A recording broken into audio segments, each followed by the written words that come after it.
ഇന്ന് ഞങ്ങൾക്ക് എക്സാം ആയിരുന്നു കേട്ടോ. ഇന്നലെയാണ് പറയണത് നമുക്ക് ഇന്ന് എക്സാം ആണെന്നുള്ളത്. എക്സാം വിത്ത് വൈവയോട് കൂടിയാണെന്ന് പറഞ്ഞു.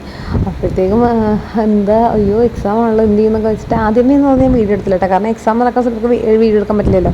വൈവയ്ക്കാണെന്നുണ്ടെങ്കിൽ ഏറ്റവും ആദ്യം എന്നെയാണ് കയറ്റിയത്. അപ്പോൾ എന്നെ കയറ്റി കഴിഞ്ഞിട്ട് എനിക്ക് നല്ല ടെൻഷനുണ്ട്. കാരണം ആദ്യത്തെ കാര്യം ആദ്യമായിട്ട് വൈവ അറ്റൻഡ് ചെയ്യുന്നുണ്ട്. രണ്ടാമത്തെ കാര്യം ഞാനാണ് ഏറ്റവും ഫസ്റ്റ്. അത് കഴിഞ്ഞിട്ടാണ് ഇവന്മാരെയൊക്കെ കയറ്റിയത്. പിന്നെ ഏറ്റവും ബാക്കിൽ പോയിരുന്നോന്ന് പറഞ്ഞു. എൻ്റെ ഫോണിൽ നോക്കുന്നതിനും കുഴപ്പമില്ല. എന്നാലും സാറിൻ്റെ വീഡിയോ എടുക്കുമ്പോഴത്തേക്കും എനിക്കെന്തോ കുറച്ച് ഭയമാണ് സാറിൻ്റെ വീഡിയോ എടുക്കുമ്പോൾ ഡയറക്റ്റ് സാറിനെ കാണിച്ചുകൊണ്ട് എടുക്കാനായിട്ട്. അപ്പോൾ ഞാൻ രഹസ്യമായിട്ടാണ് എപ്പോഴും അങ്ങനെ വീഡിയോ എടുക്കുന്നത്. നമ്മൾ ഇന്ന് ഇവർക്കൊന്നും പ്രശ്നമില്ല. ഇവരൊക്കെ ഫോൺ അങ്ങോട്ടും ഇങ്ങോട്ട് കാണിയുണ്ട്. എനിക്ക് പണ്ടത്തെ പോലെ തന്നെ ഭയമാണ്. കാരണം ഫോൺ അങ്ങനെ ക്ലാസ്സിലിരുന്ന് ഉപയോഗിക്കുന്നതൊക്കെ ഒരു ബുദ്ധിമുട്ടുള്ള കാര്യമാണ്.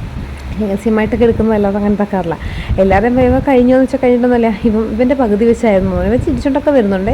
ഞാൻ ചോദിച്ചു ശങ്കു വല്ലതും പറഞ്ഞു എനിക്ക് ആർക്കറിയാം, ദൈവത്തിനും ഇവനും മാത്രം അറിയാം എന്താ പറഞ്ഞതെന്നുള്ളത്.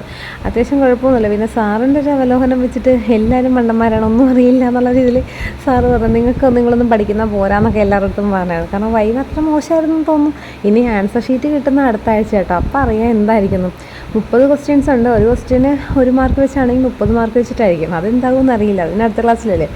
പിന്നെ ഇതെല്ലാം കഴിഞ്ഞിട്ട് വൈവൊക്കെ കഴിഞ്ഞ് സാർ അതിനെപ്പറ്റി കുറച്ചൊക്കെ പറഞ്ഞതിന് ശേഷം നേരെ തന്നെ അറ്റൻഡൻസ് എടുത്ത് പൊയ്ക്കോളാൻ പറഞ്ഞപ്പോഴത്തേക്കും ഞങ്ങൾ പിന്നെ പ്ലാൻ ചെയ്തു ഇന്ന് ബിരിയാണി കഴിക്കണ്ട. കാരണം ഞങ്ങൾ ഓൾറെഡി സിനിമയ്ക്ക് ബുക്ക് ചെയ്തു. അപ്പോൾ ഞങ്ങൾ ആ സമയത്ത് എന്തെങ്കിലും ചെയ്യാമെന്ന് വെച്ചിട്ട് ഞങ്ങൾ ബിരിയാണി കഴിക്കാണ്ട് നേരെ തന്നെ വീട്ടിലോട്ട് പോരുക. പക്ഷേ വീട്ടിൽ പന്നിക്കറിയും അതുപോലെ അണ്ടികള്ളിക്കറിയും വറുത്തതും ഒക്കെ ഉണ്ട്. അപ്പോൾ ഞങ്ങളുടെ മനസ്സിൽ അതായതുകൊണ്ട് നേരെ തന്നെ ഞങ്ങൾ വീട്ടിലോട്ട് പോന്നിട്ടാണ്. എന്നിട്ട് വീട്ടിൽ വന്നാണ് ചോറ് കഴിച്ചിട്ട് 2 മണിക്ക് വീട്ടിലെത്തി. പടപടയെന്നാണ് ഞങ്ങൾ പോകുന്നതല്ല. അങ്ങനെ അത്യാവശ്യം അമ്മയുടെ അടിപൊളി വീട്ടിലെ കൂടെ കഴിച്ച് ഇന്ന് സംതൃപ്തി അടഞ്ഞു ഗൈസ്.